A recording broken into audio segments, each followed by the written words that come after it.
ಹಾರುತ್ತ ಹೋಗೋಣ ನಾವು ಹಾರುತ್ತ ಹೋಗೋಣ, ಹಾರುತ್ತ ಹೋಗೋಣ ನಾವು ಹಾರುತ್ತ ಹೋಗೋಣ. ಪಂಚತತ್ವದ ಎಲ್ಲೆಯ ದಾಟಿ, ಪಂಚತತ್ವದ ಎಲ್ಲೆಯ ದಾಟಿ ಮೂಲವತನವ ಸೇರೋಣ, ಮೂಲವತನವ ಸೇರೋಣ. ಹಾರುತ್ತ ಹೋಗೋಣ ನಾವು ಹಾರುತ್ತ ಹೋಗೋಣ.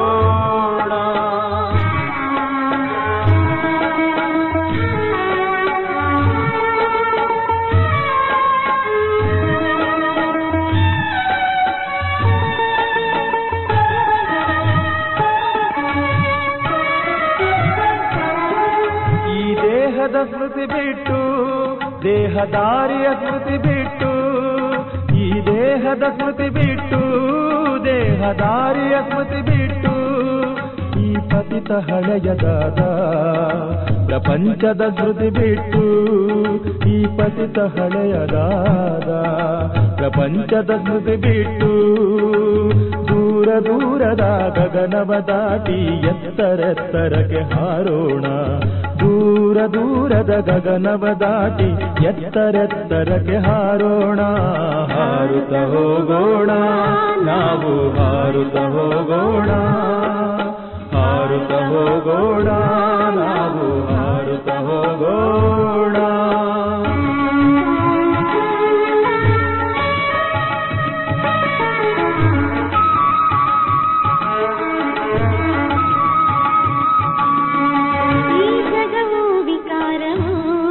ನಮಗೇನು ಬೇಕಿಲ್ಲ ಇದರಿಂದ, ಈ ಜಗವು ವಿಕಾರವು ನಮಗೇನು ಬೇಕಿಲ್ಲ ಇದರಿಂದ.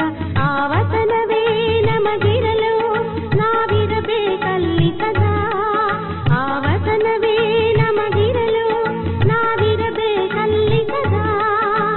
ನಾವು ಜ್ಞಾನದಿಂದ ಕೂಡಿ ಆ ನಗರಕ್ಕೆ ಹೋಗೋಣ, ನಾವು ಜ್ಞಾನದಿಂದ ಕೂಡಿ ಆ ನಗರಕ್ಕೆ ಹೋಗೋಣ, ಆ ನಗರಕ್ಕೆ ಹೋಗೋಣ. ಹಾರುತ್ತ ಹೋಗೋಣ ನಾವು ಹಾರುತ್ತ ಹೋಗೋಣ, ಹಾರುತ್ತ ಹೋಗೋಣ ನಾವು ಹಾರುತ್ತ ಹೋಗೋಣ.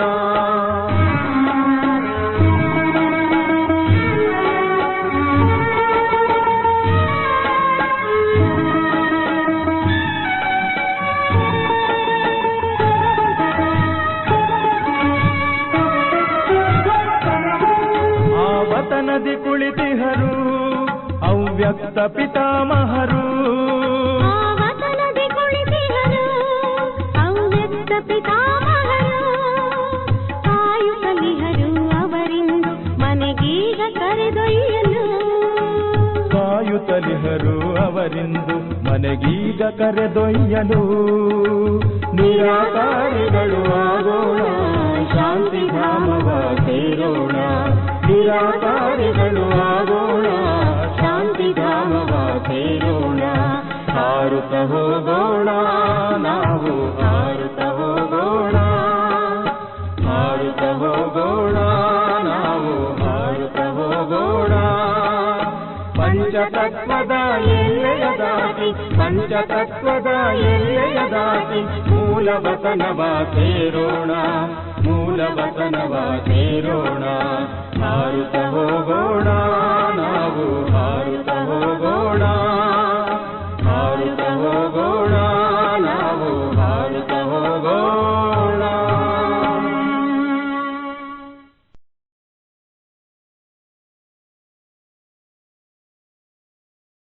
ಓಂ ಶಾಂತಿ. ಇಂದಿನ ದಿನಾಂಕ 31/5/2025. ಪ್ರಾರ್ಥ ಮುರುಳಿ. ಬಾಪ್ತಾದ ಮಧುಬನ. ಮಧುರ ಮಕ್ಕಳೇ, ಎಲ್ಲಿಯವರೆಗೆ ಜೀವಿಸಬೇಕಾಗಿದೆಯೋ ಅಲ್ಲಿಯವರೆಗೆ ಓದಬೇಕಾಗಿದೆ ಮತ್ತು ಓದಿಸಬೇಕಾಗಿದೆ. ಖುಷಿ ಮತ್ತು ಪದವಿಗೆ ಆಧಾರ ವಿದ್ಯೆಯಾಗಿದೆ. ಪ್ರಶ್ನೆ: ಸೇವೆಯ ಸಫಲತೆಗಾಗಿ ಮುಖ್ಯವಾಗಿ ಯಾವ ಗುಣವಿರಬೇಕು? ಉತ್ತರ: ಸಹನಶೀಲತೆ.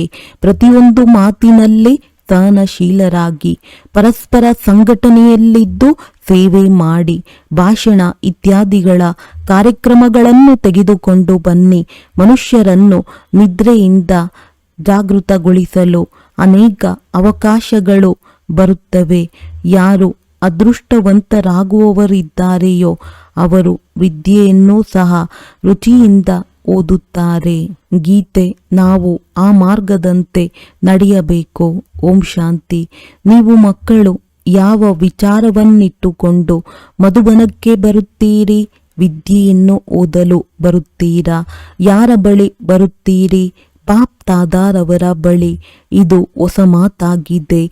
ಈ ರೀತಿ ಎಂದಾದರೂ ಕೇಳಿದ್ದೀರಾ? ಬಾಪ್ ತಾದಾರವರ ಬಳಿ ಓದಲು ಹೋಗುತ್ತೇವೆ. ಅದರಲ್ಲಿಯೂ ಬಾಪ್ ತಾದಾ ಇಬ್ಬರೂ ಇದ್ದಾರೆ. ವಿಚಿತ್ರವಲ್ಲವೇ? ನೀವು ವಿಚಿತ್ರ ತಂದೆಯ ಸಂತಾನರಾಗಿದ್ದೀರಿ. ನೀವು ಮಕ್ಕಳೂ ಸಹ ರಚಯಿತ ಮತ್ತು ರಚನೆಯ ಆದಿ ಮಧ್ಯ ಅಂತ್ಯವನ್ನು ತಿಳಿದುಕೊಂಡಿರಲಿಲ್ಲ. ಈಗ ಆ ರಚಯಿತ ಮತ್ತು ರಚನೆಯನ್ನು ನೀವು ನಂಬರ್ ವಾರ್ ಪುರುಷಾರ್ಥದನುಸಾರ ಅರಿತಿದ್ದೀರಿ. ಯಾರೆಷ್ಟು ತಿಳಿದುಕೊಂಡಿದ್ದೀರಿ ಮತ್ತು ಅನ್ಯರಿಗೂ ತಿಳಿಸುತ್ತೀರಿ, ಅಷ್ಟು ಖುಷಿ ಮತ್ತು ಭವಿಷ್ಯದ ಪದವಿ ಸಿಗುವುದು ಮುಖ್ಯ ಮಾತಾಗಿದೆ. ನಾವೀಗ ರಚಯಿತ ಮತ್ತು ರಚನೆಯ ಆದಿ ಮಧ್ಯ ಅಂತ್ಯವನ್ನು ತಿಳಿದುಕೊಂಡಿದ್ದೇವೆ. ಕೇವಲ ನೀವು ಬ್ರಾಹ್ಮಣಿಯರೇ ತಿಳಿದುಕೊಂಡಿದ್ದೀರಿ. ಎಲ್ಲಿಯವರೆಗೆ ಜೀವಿಸಿರುವಿರೋ ಅಲ್ಲಿಯವರೆಗೆ ತಮ್ಮನ್ನು ನಿಶ್ಚಯ ಮಾಡಿಕೊಳ್ಳಬೇಕಾಗಿದೆ. ನಾವು ಬೀಕೆ ಆಗಿದ್ದೇವೆ ಮತ್ತು ಶಿವತಂದೆಯಿಂದ ಇಡೀ ವಿಶ್ವದ ಆಸ್ತಿಯನ್ನು ತೆಗೆದುಕೊಳ್ಳುತ್ತಿದ್ದೇವೆ. ಪೂರ್ಣ ಓದುತ್ತೇವೆ ಅಥವಾ ಕಡಿಮೆ ಓದುತ್ತೇವೆ ಎಂಬುದು ಬೇರೆ ಮಾತಾಗಿದೆ. ಆದರೆ ಅರಿತುಕೊಂಡಿದ್ದೀರಲ್ಲವೇ, ಮೊದಲು ನಾವು ಅವರ ಮಕ್ಕಳಾಗಿದ್ದೇವೆ. ಓದುವ ಅಥವಾ ಓದದೇ ಇರುವ ಪ್ರಶ್ನೆಯು ನಂತರ ಬರುತ್ತದೆ. ಅದರನುಸಾರವೇ ಪದವಿಯು ಸಿಗುವುದು. ತಂದೆಯ ಮಡಿಲಿಗೆ ಬಂದ ನಂತರವೇ ನಾವು ರಾಜ್ಯಭಾಗ್ಯಕ್ಕೆ ಹಕ್ಕುದಾರರಾಗುತ್ತೇವೆಂದು ನಿಶ್ಚಯವಂತೂ ಆಗುವುದು. ಆದರೆ ವಿದ್ಯಾಭ್ಯಾಸದಲ್ಲಿ ರಾತ್ರಿ ಹಗಲಿನ ಅಂತರವಾಗುತ್ತದೆ. ಕೆಲವರು ಚೆನ್ನಾಗಿ ಓದುತ್ತಾರೆ ಮತ್ತು ಓದಿಸುತ್ತಾರೆ. ಅವರಿಗೆ ಮತ್ತೇನು ತೋಚುವುದೇ ಇಲ್ಲ. ಕೇವಲ ಓದಬೇಕು ಮತ್ತು ಓದಿಸಬೇಕಾಗಿದೆ. ಇದು ಅಂತ್ಯದವರೆಗೆ ನಡೆಯಬೇಕಾಗಿದೆ. ವಿದ್ಯಾರ್ಥಿ ಜೀವನದಲ್ಲಿ ಯಾರೂ ಅಂತ್ಯದವರೆಗೆ ಓದುವುದಿಲ್ಲ. ಅಲ್ಲಿ ಸಮಯವಿರುತ್ತದೆ. ಆದರೆ ನೀವಂತೂ ಎಲ್ಲಿಯವರೆಗೆ ಜೀವಿಸಿರುವಿರೋ ಅಲ್ಲಿಯವರೆಗೆ ಓದಬೇಕು ಮತ್ತು ಓದಿಸಬೇಕಾಗಿದೆ. ತಮ್ಮನ್ನು ಕೇಳಿಕೊಳ್ಳಿ, ನಾನು ಎಷ್ಟು ಜನರಿಗೆ ರಚಯಿತ ತಂದೆಯ ಪರಿಚಯ ಕೊಡುತ್ತೇನೆ. ಮನುಷ್ಯರಂತೂ ಮನುಷ್ಯರೇ, ನೋಡಲು ಯಾವುದೇ ವ್ಯತ್ಯಾಸವೂ ಕಾಣುವುದಿಲ್ಲ.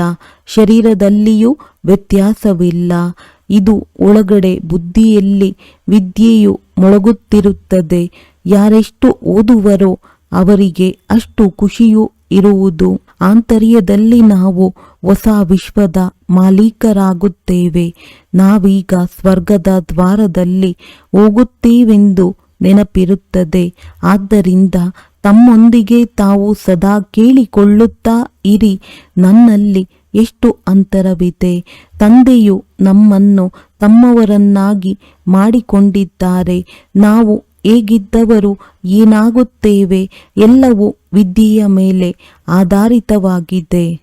ವಿದ್ಯೆಯಿಂದ ಮನುಷ್ಯರು ಎಷ್ಟೊಂದು ಉತ್ತಮರಾಗುತ್ತಾರೆ. ಆದರೆ ಅವೆಲ್ಲವೂ ಅಲ್ಪಕಾಲದ ಕ್ಷಣಭಂಗೂರ ಪದವಿಗಳಾಗಿವೆ. ಅದರಲ್ಲಿ ಏನೂ ಸಾರವಿಲ್ಲ. ಹೇಗೆ ಯಾವುದೇ ಕೆಲಸಕ್ಕೆ ಬರುವುದಿಲ್ಲ ಮತ್ತು ಲಕ್ಷಣಗಳೇನೂ ಇರಲಿಲ್ಲ. ಆದರೆ ಈ ವಿದ್ಯೆಯಿಂದ ಎಷ್ಟೊಂದು ಶ್ರೇಷ್ಠರಾಗುತ್ತೀರಿ. ವಿದ್ಯೆಯ ಮೇಲೆ ಸಂಪೂರ್ಣ ಗಮನವನ್ನಿಡಬೇಕಾಗಿದೆ. ಯಾರ ಅದೃಷ್ಟದಲ್ಲಿದೆಯೋ ಅವರ ಮನಸ್ಸಿನಲ್ಲಿ ವಿದ್ಯೆಯೇ ಇರುತ್ತದೆ. ಅನ್ಯರಿಗೂ ಓದಿಸುವುದಕ್ಕಾಗಿ ಭಿನ್ನ ಭಿನ್ನ ರೀತಿಯಿಂದ ಪುರುಷಾರ್ಥ ಮಾಡಿಸುತ್ತೀರಿ. ನಾವು ಅನ್ಯರಿಗೂ ಓದಿಸಿ ವೈಕುಂಠದ ಮಾಲೀಕರನ್ನಾಗಿ ಮಾಡೋಣವೆಂದು ಮನಸ್ಸಾಗುತ್ತದೆ. ಮನುಷ್ಯರನ್ನು ನಿದ್ರೆಯಿಂದ ಜಾಗೃತಗೊಳಿಸಲು ಎಷ್ಟೊಂದು ತಲೆಕೆಡಿಸಿಕೊಳ್ಳುತ್ತಾರೆ ಮತ್ತು ಮುಂದೆಯೂ ತಲೆಕೆಡಿಸಿಕೊಳ್ಳುತ್ತಿರುತ್ತಾರೆ. ಈ ಪ್ರದರ್ಶನೆ ಇತ್ಯಾದಿಗಳು ಇನ್ನೂ ಏನೇನೂ ಇಲ್ಲ. ಮುಂದೆ ಹೋದಂತೆ ತಿಳಿಸಲು ಪ್ರಬಂಧವಾಗುತ್ತದೆ. ಈಗ ತಂದೆಯು ಪಾವನರನ್ನಾಗಿ ಮಾಡುತ್ತಿದ್ದಾರೆ ಅಂದ ಮೇಲೆ ತಂದೆಯ ಶಿಕ್ಷಣದ ಮೇಲೆ ಗಮನ ಕೊಡಬೇಕು. ಪ್ರತಿಯೊಂದು ಮಾತಿನಲ್ಲಿ ಸಹನಶೀಲರು ಆಗಬೇಕು. ಪರಸ್ಪರ ಸೇರಿ ಸಂಘಟನೆ ಮಾಡಿ ಭಾಷಣ ಇತ್ಯಾದಿ ಕಾರ್ಯಕ್ರಮಗಳನ್ನು ಇಟ್ಟುಕೊಳ್ಳಬೇಕು. ಒಬ್ಬ ಪರಮಾತ್ಮನ ಪರಿಚಯದ ಮೇಲೆ ನಾವು ಬಹಳಷ್ಟು ಚೆನ್ನಾಗಿ ತಿಳಿಸಿಕೊಡಬಹುದಾಗಿದೆ. ಶ್ರೇಷ್ಠಾತಿ ಶ್ರೇಷ್ಠ ಭಗವಂತನು ಯಾರು? ಇದನ್ನು ಕುರಿತು ನೀವು 2 ಗಂಟೆಗಳ ಕಾಲ ಭಾಷಣ ಮಾಡಬಹುದು. ಇದು ಸಹ ನಿಮಗೆ ತಿಳಿದಿದೆ. ತಂದೆಯನ್ನು ನೆನಪು ಮಾಡುವುದರಿಂದ ಖುಷಿ ಇರುತ್ತದೆ. ಒಂದು ವೇಳೆ ಮಕ್ಕಳಿಗೆ ನೆನಪಿನ ಯಾತ್ರೆಯಲ್ಲಿ ಗಮನವಿಲ್ಲ, ತಂದೆಯನ್ನು ನೆನಪು ಮಾಡುತ್ತಿಲ್ಲವೆಂದರೆ ಖಂಡಿತ ನಷ್ಟ ಉಂಟಾಗುತ್ತದೆ. ಎಲ್ಲದಕ್ಕೂ ಆಧಾರವು ನೆನಪಿನ ಮೇಲಿದೆ. ನೆನಪು ಮಾಡುವುದರಿಂದ ಸ್ವರ್ಗದಲ್ಲಿ ಹೋಗುತ್ತೀರಿ. ನೆನಪನ್ನು ಮರೆಯುವುದರಿಂದಲೇ ಕೆಳಗೆ ಬೀಳುತ್ತೀರಿ. ಈ ಮಾತುಗಳನ್ನು ಮತ್ಯಾರು ತಿಳಿದುಕೊಂಡಿರುವುದಿಲ್ಲ. ಶಿವ ತಂದೆಯನ್ನಂತೂ ಮೊದಲೇ ತಿಳಿದುಕೊಂಡಿಲ್ಲ. ಬಲೆ ಯಾರು ಎಷ್ಟೇ ಆಡಂಬರದಿಂದ ಪೂಜೆ ಮಾಡುತ್ತಿರಲಿ, ನೆನಪು ಮಾಡುತ್ತಿರಲಿ, ಆದರೂ ಸಹ ತಿಳಿದುಕೊಂಡಿರುವುದಿಲ್ಲ. ನಿಮಗೆ ತಂದೆಯಿಂದ ಬಹಳ ದೊಡ್ಡ ಆಸ್ತಿಯು ಸಿಗುತ್ತದೆ. ಭಕ್ತಿ ಮಾರ್ಗದಲ್ಲಿ ಕೃಷ್ಣನ ಸಾಕ್ಷಾತ್ಕಾರ ಮಾಡಲು ಎಷ್ಟೊಂದು ತಲೆಕೆಡಿಸಿಕೊಳ್ಳುತ್ತಾರೆ. ಒಳ್ಳೆಯದು, ದರ್ಶನವಾಯಿತು, ಆದರೆ ಮತ್ತೇನು ಲಾಭವಂತೂ ಏನೂ ಆಗಲಿಲ್ಲ. ಪ್ರಪಂಚವು ನೋಡಿ ಎಂತಹ ಮಾತುಗಳ ಮೇಲೆ ನಡೆಯುತ್ತಿದೆ. ನೀವು ಹೇಗೆ ಕಬ್ಬಿನ ರಸವನ್ನು ಕುಡಿಯುತ್ತೀರಿ, ಉಳಿದೆಲ್ಲ ಮನುಷ್ಯರು ಅದರ ಸಿಪ್ಪೆಯನ್ನು ಚಪ್ಪರಿಸುತ್ತಾರೆ. ನೀವೀಗ ಸಿಹಿಯಾದ ರಸವನ್ನು ಕುಡಿದು ಹೊಟ್ಟೆ ತುಂಬಿಸಿಕೊಂಡು ಅರ್ಧಕಲ್ಪ ಸುಖ ಪಡೆಯುತ್ತೀರಿ. ಉಳಿದೆಲ್ಲರೂ ಭಕ್ತಿ ಮಾರ್ಗದ ಸಿಪ್ಪೆಯನ್ನು ಚಪ್ಪರಿಸುತ್ತಾ ಕೆಳಗಿಳಿಯುತ್ತಾ ಬರುತ್ತಾರೆ. ಈಗ ತಂದೆಯು ಎಷ್ಟು ಪ್ರೀತಿಯಿಂದ ಪುರುಷಾರ್ಥ ಮಾಡಿಸುತ್ತಾರೆ. ಆದರೆ ಅದೃಷ್ಟದಲ್ಲಿ ಇಲ್ಲವೆಂದ ಮೇಲೆ ಗಮನವನ್ನು ಕೊಡುವುದಿಲ್ಲ. ತಾನು ಗಮನವನ್ನಿಟ್ಟುಕೊಳ್ಳುವುದಿಲ್ಲ, ಅನ್ಯರಿಗೂ ಗಮನ ತರಿಸುವುದಿಲ್ಲ. ತಾನು ಅಮೃತವನ್ನು ಕುಡಿಯುವುದಿಲ್ಲ, ಅನ್ಯರು ಕುಡಿಯುವುದಕ್ಕೂ ಬಿಡುವುದಿಲ್ಲ. ಅನೇಕ ಮಕ್ಕಳದ್ದು ಇಂತಹ ಚಟುವಟಿಕೆಗಳು ನಡೆಯುತ್ತದೆ. ಒಂದು ವೇಳೆ ಸಂಪೂರ್ಣ ಓದುವುದಿಲ್ಲ, ದಯಾ ಹೃದಯಿಗಳಾಗುವುದಿಲ್ಲ, ಅನ್ಯರ ಕಲ್ಯಾಣ ಮಾಡುವುದಿಲ್ಲವೆಂದರೆ ಅವರು ಎಂತಹ ಪದವಿಯನ್ನು ಪಡೆಯುತ್ತಾರೆ? ಓದುವ ಮತ್ತು ಓದಿಸುವವರು ಎಷ್ಟು ಶ್ರೇಷ್ಠ ಪದವಿಯನ್ನು ಪಡೆಯುತ್ತಾರೆ? ಓದದೇ ಇದ್ದರೆ ಯಾವ ಪದವಿ ಸಿಗುವುದೆಂದು ಮುಂದೆ ಓದಂತೆ ಫಲಿತಾಂಶವು ಅರ್ಥವಾಗುವುದು. ಆಗ ತಂದೆಯು ನಮಗೆ ಎಷ್ಟೊಂದು ಎಚ್ಚರಿಕೆ ಕೊಡುತ್ತಿದ್ದರೆಂದು ಅರ್ಥವಾಗುತ್ತದೆ. ಇಲ್ಲಿ ಕುಳಿತಿದ್ದೀರಿ ಅಂದಾಗ ಬುದ್ಧಿಯಲ್ಲಿರಬೇಕು. ನಾವು ಬೇಹದ್ದಿನ ತಂದೆಯ ಬಳಿ ಕುಳಿತಿದ್ದೇವೆ. ಅವರು ಮೇಲಿನಿಂದ ಬಂದು ಈ ಶರೀರದ ಮೂಲಕ ಕಲ್ಪದ ಹಿಂದಿನಂತೆ ಓದಿಸುತ್ತಾರೆ. ಈಗ ನಾವು ಪುನಃ ಆ ತಂದೆಯ ಮುಂದೆ ಕುಳಿತಿದ್ದೇವೆ. ನಾವು ಅವರ ಜೊತೆಯೇ ನಡೆಯಬೇಕಾಗಿದೆ, ಬಿಟ್ಟು ಹೋಗುವಂತಿಲ್ಲ. ತಂದೆಯು ನಮ್ಮನ್ನು ಜೊತೆ ಕರೆದುಕೊಂಡು ಹೋಗುತ್ತಾರೆ. ಈ ಹಳೆಯ ಪ್ರಪಂಚವು ವಿನಾಶವಾಗುವುದು. ಈ ಮಾತುಗಳನ್ನು ಮತ್ಯಾರು ತಿಳಿದುಕೊಂಡಿಲ್ಲ. ಮುಂದೆ ಹೋದಂತೆ ಖಂಡಿತ ಈ ಹಳೆಯ ಪ್ರಪಂಚವು ಸಮಾಪ್ತಿಯಾಗಲಿದೆ ಎಂಬುದನ್ನು ತಿಳಿದುಕೊಳ್ಳುವರು. ಆದರೆ ಆಗ ಏನೂ ಸಿಗಲು ಸಾಧ್ಯವಿಲ್ಲ. ಟೂ ಲೇಟ್ ಆಗಿಬಿಡುತ್ತದೆ. ಎಲ್ಲರೂ ಲೆಕ್ಕಾಚಾರಗಳನ್ನು ಸಮಾಪ್ತಿ ಮಾಡಿಕೊಂಡು ಹಿಂತಿರುಗಬೇಕಾಗಿದೆ. ಈ ಮಾತನ್ನು ಬುದ್ಧಿವಂತ ಮಕ್ಕಳೇ ಅರಿತುಕೊಳ್ಳುತ್ತಾರೆ. ಯಾರು ಸೇವೆಯಲ್ಲಿ ಉಪಸ್ಥಿತರಿದ್ದಾರೆಯೋ, ಮಾತಾಪಿತರನ್ನು ಫಾಲೋ ಮಾಡುತ್ತಾರೆಯೋ ಅವರೇ ಮಕ್ಕಳಾಗಿದ್ದಾರೆ. ಹೇಗೆ ತಂದೆಯು ಆತ್ಮಿಕ ಸೇವೆ ಮಾಡುವರೋ ಅದೇ ರೀತಿ ನೀವು ಮಾಡಬೇಕಾಗಿದೆ. ಕೆಲವು ಮಕ್ಕಳಿದ್ದಾರೆ, ಅವರಿಗೆ ಇದೇ ಗುಂಗು ಇರುತ್ತದೆ. ತಂದೆಯು ಯಾರ ಮಹಿಮೆ ಮಾಡುತ್ತಾರೆಯೋ ಅವರಂತೆ ನಾವು ಆಗಬೇಕಾಗಿದೆ. ಶಿಕ್ಷಕನಂತೂ ಎಲ್ಲರಿಗೂ ಸಿಗುತ್ತಾರೆ. ಇಲ್ಲಿಯೂ ಎಲ್ಲರೂ ಬರುತ್ತಾರೆ. ಇಲ್ಲಿ ದೊಡ್ಡ ಶಿಕ್ಷಕ ಕುಳಿತಿದ್ದಾರೆ. ಆ ತಂದೆಯನ್ನು ನೆನಪು ಮಾಡದಿದ್ದರೆ ಸುಧಾರಣೆಯಾಗುವುದಾದರೂ ಹೇಗೆ? ಜ್ಞಾನವು ಬಹಳ ಸಹಜವಾಗಿದೆ. 84 ಜನ್ಮಗಳ ಚಕ್ರವು ಎಷ್ಟೊಂದು ಸಹಜವಾಗಿದೆ. ಆದರೆ ಎಷ್ಟೊಂದು ತಲೆಕೆಡಿಸಿಕೊಳ್ಳಬೇಕಾಗುತ್ತದೆ. ತಂದೆಯು ಎಷ್ಟು ಸಹಜ ಮಾತನ್ನು ತಿಳಿಸುತ್ತಾರೆ. ತಂದೆ ಮತ್ತು 84 ಜನ್ಮಗಳ ಚಕ್ರವನ್ನು ನೆನಪು ಮಾಡಿ, ಆಗ ದೋಣಿಯು ಪಾರಾಗುವುದು. ಈ ಸಂದೇಶವನ್ನು ಎಲ್ಲರಿಗೂ ಕೊಡಬೇಕಾಗಿದೆ. ಅಂದ ಮೇಲೆ ನಾನು ಎಷ್ಟು ಸಂದೇಶವಾಹಕನಾಗಿದ್ದೇನೆಂದು ತಮ್ಮೊಂದಿಗೆ ಕೇಳಿಕೊಳ್ಳಿ. ಎಷ್ಟು ಅನೇಕರನ್ನು ಜಾಗೃತಗೊಳಿಸುವಿರೋ ಅಷ್ಟೇ ಚಳುವಳಿ ಸಿಗುವುದು. ಒಂದು ವೇಳೆ ಜಾಗೃತಗೊಳಿಸುತ್ತಿಲ್ಲವೆಂದರೆ ಅವಶ್ಯವಾಗಿ ನಾನೂ ಸಹ ಮಲಗಿದ್ದೆಂದರ್ಥ ಮತ್ತು ನನಗೂ ಸಹ ಅಷ್ಟೊಂದು ಪದವಿಯೂ ಸಿಗುವುದಿಲ್ಲ. ತಂದೆಯು ಪ್ರತಿನಿತ್ಯವೂ ಸಹ ಹೇಳುತ್ತಾರೆ, ಪ್ರತಿನಿತ್ಯ ಸಂಧ್ಯಾ ಸಮಯದಲ್ಲಿ ತಮ್ಮ ಇಡೀ ದಿನದ ದಿನಚರಿಯನ್ನು ನೋಡಿಕೊಳ್ಳಿ. ಸೇವೆಯಲ್ಲಿಯೂ ಇರಬೇಕಾಗಿದೆ. ಮೂಲ ಮಾತು ತಂದೆಯ ಪರಿಚಯ ಕೊಡುವುದಾಗಿದೆ. ತಂದೆಯೇ ಭಾರತವನ್ನು ಸ್ವರ್ಗವನ್ನಾಗಿ ಮಾಡಿದ್ದರು. ಈಗ ನರಕವಾಗಿದೆ, ಪುನಃ ಸ್ವರ್ಗವಾಗುವುದಿದೆ. ಚಕ್ರವು ಸುತ್ತುತ್ತಿರುತ್ತದೆ. ತಮೋಪ್ರಧಾನರಿಂದ ಸತೋಪ್ರಧಾನರಾಗಬೇಕಾಗಿದೆ. ತಂದೆಯನ್ನು ನೆನಪು ಮಾಡಿದರೆ ವಿಕಾರಗಳು ಬಿಟ್ಟು ಹೋಗುತ್ತವೆ. ಸತ್ಯಯುಗದಲ್ಲಿ ಕೆಲವರೇ ಇರುತ್ತಾರೆ. ಮತ್ತೆ ರಾವಣ ರಾಜ್ಯದಲ್ಲಿ ಎಷ್ಟೊಂದು ವೃದ್ಧಿಯಾಗುತ್ತದೆ. ಸತ್ಯಯುಗದ ಆರಂಭದಲ್ಲಿ 9 ಲಕ್ಷ ಜನಸಂಖ್ಯೆ ಇದ್ದು ನಂತರ ನಿಧಾನವಾಗಿ ವೃದ್ಧಿಯಾಗುತ್ತದೆ. ಯಾರು ಮೊದಲು ಪಾವನರಿದ್ದರೋ ಅವರೇ ನಂತರ ಪತಿತರಾಗುತ್ತಾರೆ. ಸತ್ಯಯುಗದಲ್ಲಿ ದೇವತೆಗಳದ್ದು ಪವಿತ್ರ ಪ್ರವೃತ್ತಿ ಮಾರ್ಗ ಆಗಿತ್ತು. ಅವರೇ ನಂತರ ಅಪವಿತ್ರ ಪ್ರವೃತ್ತಿ ಮಾರ್ಗದವರಾಗಿದ್ದಾರೆ. ತಂದೆಯೇ ಬಂದು ಪವಿತ್ರರನ್ನಾಗಿ ಮಾಡುತ್ತಾರೆ. ನನ್ನನ್ನು ನೆನಪು ಮಾಡಿದರೆ ವಿಕರ್ಮಗಳು ವಿನಾಶವಾಗುತ್ತವೆ. ನೀವು ಅರ್ಧಕಲ್ಪ ಪವಿತ್ರರಾಗಿದ್ದೀರಿ, ನಂತರ ರಾವಣ ರಾಜ್ಯದಲ್ಲಿ ಪತಿತರಾಗಿದ್ದೀರಿ ಎಂದು ತಂದೆಯು ತಿಳಿಸುತ್ತಾರೆ. ಇದನ್ನು ಸಹ ನೀವೀಗ ತಿಳಿದುಕೊಂಡಿದ್ದೀರಿ. ನಾವು ಪೈಸೆಗೂ ಬೆಲೆ ಬಾಳದವರಾಗಿದ್ದೆವು. ಈಗ ಎಷ್ಟೊಂದು ಜ್ಞಾನ ಸಿಕ್ಕಿದೆ. ಇದರಿಂದ ನಾವು ಹೇಗಿದ್ದವರು ಏನಾಗುತ್ತೇವೆ? ಬಾಕಿ ಯಾವುದೆಲ್ಲ ಧರ್ಮಗಳಿವೆಯೋ ಅವೆಲ್ಲವೂ ಸಮಾಪ್ತಿಯಾಗುವವು. ಪ್ರಾಣಿಗಳು ಸಾಯುವ ರೀತಿಯಲ್ಲಿ ಎಲ್ಲ ಮನುಷ್ಯರು ಸಾಯುತ್ತಾರೆ. ಹೇಗೆ ಹಿಮ ಬೀಳುತ್ತದೆ ಎಂದರೆ ಎಷ್ಟೊಂದು ಪ್ರಾಣಿ ಪಕ್ಷಿಗಳೆಲ್ಲವೂ ಸತ್ತು ಹೋಗುತ್ತದೆ. ಪ್ರಾಕೃತಿಕ ವಿಕೋಪಗಳು ಆಗುತ್ತವೆ. ಇದೆಲ್ಲವೂ ಸಮಾಪ್ತಿಯಾಗಿ ಬಿಡುತ್ತವೆ. ಇವರೆಲ್ಲರೂ ಸತ್ತು ಬಿದ್ದಿದ್ದಾರೆ. ಈ ಕಣ್ಣುಗಳಿಂದ ನೀವು ಏನೆಲ್ಲವನ್ನು ನೋಡುತ್ತೀರೋ ಅದೇನೂ ಉಳಿಯುವುದಿಲ್ಲ. ಹೊಸ ಪ್ರಪಂಚದಲ್ಲಿ ಕೆಲವರೇ ಇರುತ್ತಾರೆ.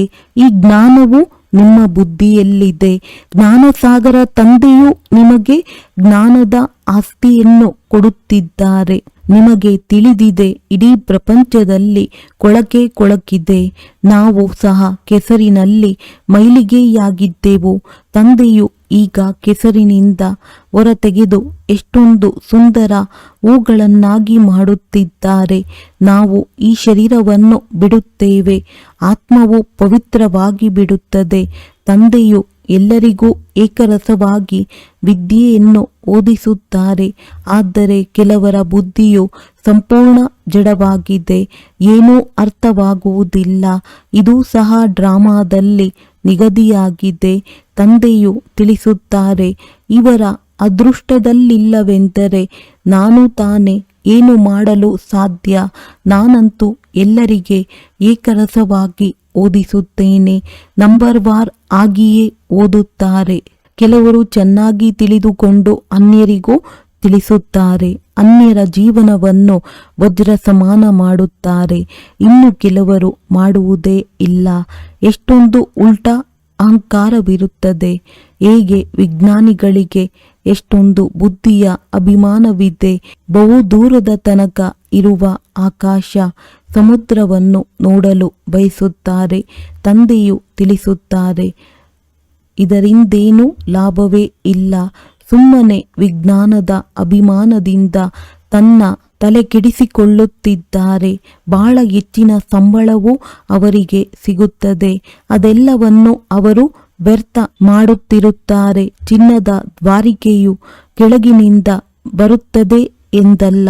ವಾಸ್ತವದಲ್ಲಿ ಇದು ನಾಟಕದ ಚಕ್ರವಾಗಿದೆ. ಅದು ಸುತ್ತುತ್ತಾ ಇರುತ್ತದೆ.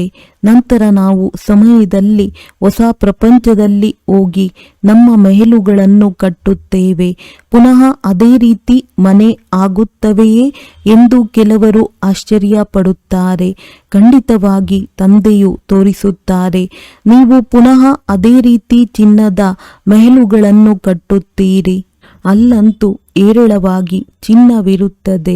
ಇಲ್ಲಿಯವರೆಗೂ ಸಹ ಕೆಲವೊಂದು ಕಡೆ ಅಪಾರ ಚಿನ್ನದ ಗಣಿಗಳಿದ್ದವು.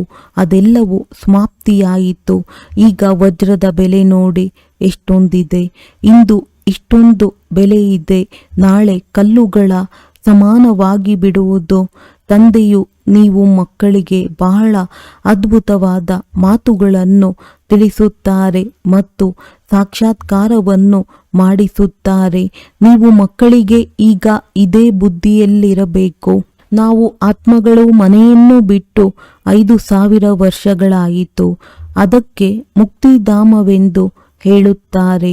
ಭಕ್ತಿ ಮಾರ್ಗದಲ್ಲಿ ಮುಕ್ತಿಗಾಗಿ ಎಷ್ಟೊಂದು ತಲೆಕೆಡಿಸಿಕೊಳ್ಳುತ್ತಾರೆ. ಆದರೆ ನೀವೀಗ ತಿಳಿದುಕೊಂಡಿದ್ದೀರಿ, ತಂದೆಯ ವಿನಃ ಮತ್ಯಾರು ಮುಕ್ತಿಯನ್ನು ಕೊಡಲು ಸಾಧ್ಯವಿಲ್ಲ, ಜೊತೆ ಕರೆದುಕೊಂಡು ಹೋಗಲು ಸಾಧ್ಯವಿಲ್ಲ.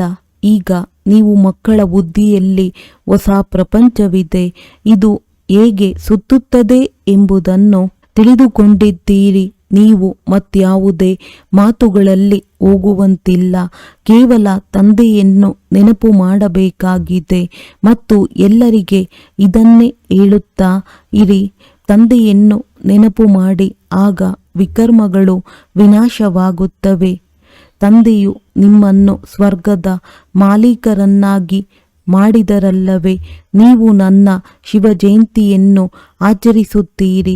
ಎಷ್ಟು ವರ್ಷಗಳಾಯಿತು? 5,000 ವರ್ಷಗಳ ಮಾತಾಗಿದೆ. ನೀವು ಸ್ವರ್ಗವಾಸಿಗಳಾಗಿದ್ದೀರಿ. ನಂತರ 84 ಜನ್ಮಗಳ ಚಕ್ರವನ್ನು ಸುತ್ತಿದ್ದೀರಿ. ಇದು ಸಹ ನಾಟಕದಲ್ಲಿ ಮಾಡಲ್ಪಟ್ಟಿದೆ. ನಿಮಗೆ ಈ ಸೃಷ್ಟಿ ಚಕ್ರವನ್ನು ನಾನು ಬಂದು ತಿಳಿಸಿಕೊಡುತ್ತೇನೆ. ಈಗ ನೀವು ಮಕ್ಕಳಿಗೆ ಬಹಳ ಚೆನ್ನಾಗಿ ಸ್ಮೃತಿ ಬಂದಿದೆ. ನಾವು ಎಲ್ಲರಿಗಿಂತ ಶ್ರೇಷ್ಠ ಪಾತ್ರಧಾರಿಗಳಾಗಿದ್ದೇವೆ. ನಮ್ಮ ಪಾತ್ರವು ತಂದೆಯ ಜೊತೆಯಲ್ಲಿದೆ. ನಾವು ತಂದೆಯ ಶ್ರೀಮತದನುಸಾರ ತಂದೆಯ ನೆನಪಿನಲ್ಲಿದ್ದು ಅನ್ಯರನ್ನು ತಮ್ಮ ಸಮಾನ ಮಾಡುತ್ತೇವೆ. ಯಾರು ಕಲ್ಪದ ಹಿಂದೆ ಇದ್ದರೋ ಅವರೇ ಆಗುತ್ತಾರೆ. ಸಾಕ್ಷಿಯಾಗಿ ನೋಡುತ್ತಾ ಇರುತ್ತಾರೆ ಮತ್ತು ಪುರುಷಾರ್ಥವನ್ನು ಮಾಡಿಸುತ್ತಾರೆ. ಸದಾ ಉಮಂಗದಲ್ಲಿರಲು ನಿತ್ಯವೂ ತಮ್ಮ ಜೊತೆ ಮಾತನಾಡಿಕೊಳ್ಳಿರಿ. ಇನ್ನು ಸ್ವಲ್ಪ ಸಮಯವೇ ಈ ಅಶಾಂತಿ ಪ್ರಪಂಚದಲ್ಲಿರುತ್ತೇವೆ. ಅನಂತರ ಅಶಾಂತಿಯ ಹೆಸರೇ ಇರುವುದಿಲ್ಲ. ಮನಃಶಾಂತಿ ಹೇಗೆ ಸಿಗುವುದೆಂದು ಯಾರು ಹೇಳಲು ಸಾಧ್ಯವಿಲ್ಲ. ಶಾಂತಿಗಾಗಿ ಎಲ್ಲೆಲ್ಲಿಗೋ ಹೋಗುತ್ತಾರೆ. ಆದರೆ ಶಾಂತಿಯ ಸಾಗರನು ಒಬ್ಬರೇ ತಂದೆಯಾಗಿದ್ದಾರೆ. ಮತ್ಯಾರ ಬಳಿಯೂ ಈ ಶಾಂತಿ ಇಲ್ಲ. ಹಾಗೆಯೇ ನೀವು ಮಕ್ಕಳ ಬುದ್ಧಿಯಲ್ಲಿ ಇದು ಇರಬೇಕು. ರಚಯಿತ ಮತ್ತು ರಚನೆಯನ್ನು ಅರಿತುಕೊಳ್ಳಬೇಕು ಎಂದು ಇದು ಜ್ಞಾನವಾಗಿದೆ. ಅದು ಶಾಂತಿಗಾಗಿ, ಇದು ಸುಖಕ್ಕಾಗಿ. ಸುಖವು ಧನದಿಂದಲೇ ಸಿಗುತ್ತದೆ. ಧನವಿಲ್ಲದಿದ್ದರೆ ಮನುಷ್ಯರು ಪ್ರಯೋಜನಕ್ಕಿಲ್ಲ. ಧನಕ್ಕಾಗಿ ಮನುಷ್ಯರು ಎಷ್ಟೊಂದು ಪಾಪ ಮಾಡುತ್ತಾರೆ. ತಂದೆಯು ಅಪಾರ ಧನವನ್ನು ಕೊಟ್ಟಿದ್ದಾರೆ. ಸ್ವರ್ಗವು ಚಿನ್ನದ್ದು, ನರಕವು ಕಲ್ಲುಗಳದ್ದಾಗಿದೆ. ಒಳ್ಳೆಯದು.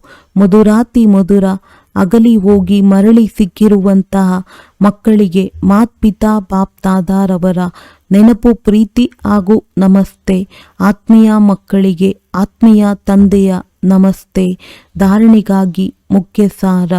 ಸಮಯ ತೆಗೆದು ಏಕಾಂತದಲ್ಲಿ ತಮ್ಮ ಜೊತೆ ತಾವು ಮಾತನಾಡಿಕೊಂಡು ತಮ್ಮನ್ನು ಉಮಂಗದಲ್ಲಿ ತರಬೇಕಾಗಿದೆ. ಅನ್ಯರನ್ನು ತಮ್ಮ ಸಮಾನ ಮಾಡುವ ಸೇವೆಯ ಜೊತೆಗೆ ಸಾಕ್ಷಿಯಾಗಿ ಪ್ರತಿಯೊಬ್ಬರ ಪಾತ್ರವನ್ನು ನೋಡುವ ಅಭ್ಯಾಸ ಮಾಡಬೇಕಾಗಿದೆ. ತಂದೆಯನ್ನು ನೆನಪು ಮಾಡಿ ತಮ್ಮನ್ನು ತಾವು ಸುಧಾರಣೆ ಮಾಡಿಕೊಳ್ಳಬೇಕಾಗಿದೆ. ತಮ್ಮೊಂದಿಗೆ ಕೇಳಿಕೊಳ್ಳಿ, ನಾನು ಸಂದೇಶವಾಹಕನಾಗಿದ್ದೇನೆ. ಎಷ್ಟು ಜನರನ್ನು ತನ್ನ ಸಮಾನ ಮಾಡುತ್ತಿದ್ದೇನೆ. ವರದಾನ: ಶ್ರೇಷ್ಠ ಪುರುಷಾರ್ಥದ ಮೂಲಕ ಅಂತಿಮ ರಿಸಲ್ಟ್ನಲ್ಲಿ ಮೊದಲನೇ ನಂಬರ್ ತೆಗೆದುಕೊಳ್ಳುವಂತಹ ಆರುವ ಪಕ್ಷಿ ಭವ. ಅಂತಿಮ ರಿಸಲ್ಟ್ನಲ್ಲಿ ಮೊದಲನೇ ನಂಬರ್ ತೆಗೆದುಕೊಳ್ಳುವುದಕ್ಕಾಗಿ ಹೃದಯದ ಅವಿನಾಶಿ ವೈರಾಗ್ಯದ ಮೂಲಕ ಕಳೆದು ಹೋದ ಮಾತುಗಳನ್ನು, ಸಂಸ್ಕಾರ ರೂಪಿ ಬೀಜವನ್ನು ಸುಟ್ಟು ಹಾಕಿಬಿಡಿ. ಅಮೃತ ವೇಳೆಯಿಂದ ರಾತ್ರಿಯವರೆಗೆ ಈಶ್ವರೀಯ ನಿಯಮಗಳು ಮತ್ತು ಮರ್ಯಾದೆಗಳನ್ನು ಸದಾ ಪಾಲನೆ ಮಾಡುವ ವ್ರತ ತೆಗೆದುಕೊಳ್ಳಿ ಮತ್ತು ಮನಸ್ಸಿನ ಮೂಲಕ, ವಾಣಿಯ ಮೂಲಕ ಅಥವಾ ಸಂಬಂಧ ಸಂಪರ್ಕದ ಮೂಲಕ ನಿರಂತರ ಮಹಾದಾನಿಗಳಾಗಿ, ಪುಣ್ಯ ಆತ್ಮರಾಗಿ ದಾನ ಪುಣ್ಯ ಮಾಡುತ್ತೀರಿ. ಯಾವಾಗ ಇಂತಹ ಶ್ರೇಷ್ಠ ಜಂಪ್ ಹಾಕುವಂತಹ ಪುರುಷಾರ್ಥ ಮಾಡುವಿರಿ, ಆಗ ಹಾರುವ ಪಕ್ಷಿಯಾಗಿ ಅಂತಿಮ ರಿಸಲ್ಟ್ನಲ್ಲಿ ಮೊದಲನೇ ನಂಬರ್ ತೆಗೆದುಕೊಂಡು ಬಿಡುವಿರಿ. ಸ್ಲೋಗನ್: ವೃತ್ತಿಯ ಮೂಲಕ ವಾಯುಮಂಡಲವನ್ನು ಶಕ್ತಿಶಾಲಿಯನ್ನಾಗಿ ಮಾಡುವುದು ಇದೇ ಅಂತಿಮ ಪುರುಷಾರ್ಥ ಅಥವಾ ಸೇವೆಯಾಗಿದೆ. ಅವ್ಯಕ್ತ ಸೂಚನೆ: ಆತ್ಮಿಕ ಘನತೆ ಮತ್ತು ಪವಿತ್ರತೆಯ ವ್ಯಕ್ತಿತ್ವವನ್ನು ಧಾರಣೆ ಮಾಡಿ. ವಿಶೇಷ ಆತ್ಮರು ಅಥವಾ ಮಹಾನ್ ಆತ್ಮರನ್ನು ದೇಶದ ಅಥವಾ ವಿಶ್ವದ ವ್ಯಕ್ತಿತ್ವ ಎಂದು ಹೇಳುತ್ತಾರೆ. ಪವಿತ್ರತೆಯ ವ್ಯಕ್ತಿತ್ವ ಅರ್ಥಾತ್ ಪ್ರತಿ ಕರ್ಮದಲ್ಲಿ ಮಹಾನತೆ ಮತ್ತು ವಿಶೇಷತೆ. ಆತ್ಮಿಕ ವ್ಯಕ್ತಿ ಉಳ್ಳವರು ತಮ್ಮ ಶಕ್ತಿ, ಸಮಯ, ಸಂಕಲ್ಪ ವ್ಯರ್ಥವಾಗಿ ಕಳೆಯುವುದಿಲ್ಲ, ಸಫಲ ಮಾಡುತ್ತಾರೆ. ಇಂತಹ ವ್ಯಕ್ತಿತ್ವ ಉಳ್ಳವರು ಎಂದು ಚಿಕ್ಕ ಚಿಕ್ಕ ಮಾತುಗಳಲ್ಲಿ ತಮ್ಮ ಮನಸ್ಸು ಬುದ್ಧಿಯನ್ನು ಬ್ಯುಸಿಯಾಗಿಟ್ಟುಕೊಳ್ಳುವುದಿಲ್ಲ. ಒಳ್ಳೆಯದು. ಓಂ ಶಾಂತಿ.